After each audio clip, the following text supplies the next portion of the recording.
And with the impending cuts to our social services, namely SNAP. We have at least 40% of Hispanics in this county on SNAP.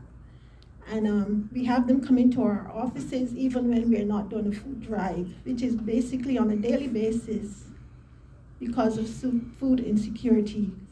My question to you is, with the cuts expected for SNAPs to the beneficiaries, what action can be taken to reverse these and protect our benefits to ensure that low-income families continue to receive adequate support for nutritional needs?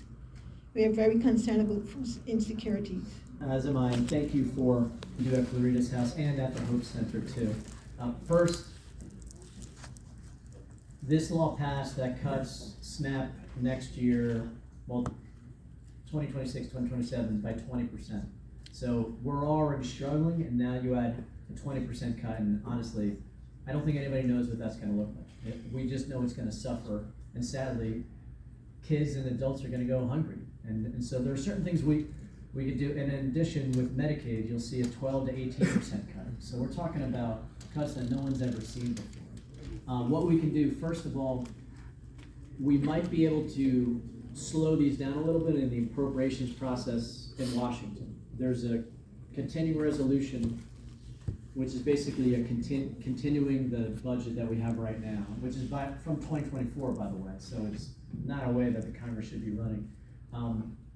Because of the filibuster and the ability for the Senate and House Democrats to be able to work together, we might be able to lessen the cuts for this first year, and that'll be something that I plan on voting no on the CR if we can't, on the continuing resolution if we can't get some of these cuts pulled back. But that'll be a big fight in September. Medicaid, SNAP, and Obamacare. In addition, a lot of these cuts have to be made by the state legislature next year. So I know a lot of you go to Tallahassee and you advocate. Well, they're the ones who are going to actually have to make these cuts next year. And some of the cuts will happen in 2027 for SNAP.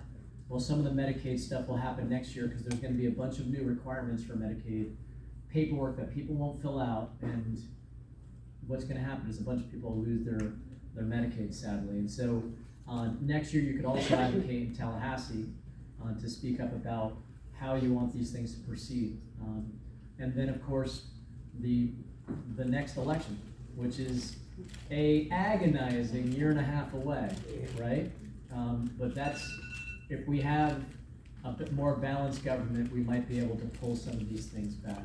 In the meantime, I'm happy to do, a lot of you I know I work with on nonprofits. If you serve areas of the district, I'm always open-minded to doing letters of support. If there might be grants we might be able to help out with, as well as letters of support that may help you in other ways in raising money.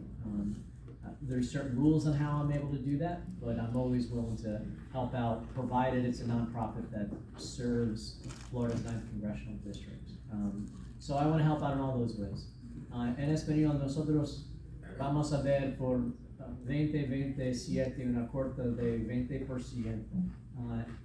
Nosotros tenemos hambre ya en nuestro distrito, entonces es difícil para pensar que la realidad va a ser después de este corte. Y yo creo que hay mucha gente en este cuarto que está trabajando en este área, tratando para distribuir comida a el pueblo.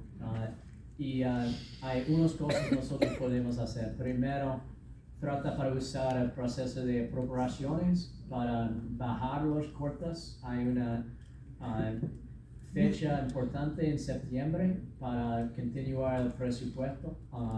Y nosotros vamos a luchar por Obamacare, Medicaid y SNAP en esta fecha. Otra cosa, yo estoy aquí para ayudar con becas. Si usted está haciendo servicios en nuestro distrito, con una carta para apoyar, y también la próxima elección, que es forever, un año mitad en el futuro, es el próximo tiempo. Nosotros tenemos una un derecho más fuerte para revertir unos de estos problemas. Thank you.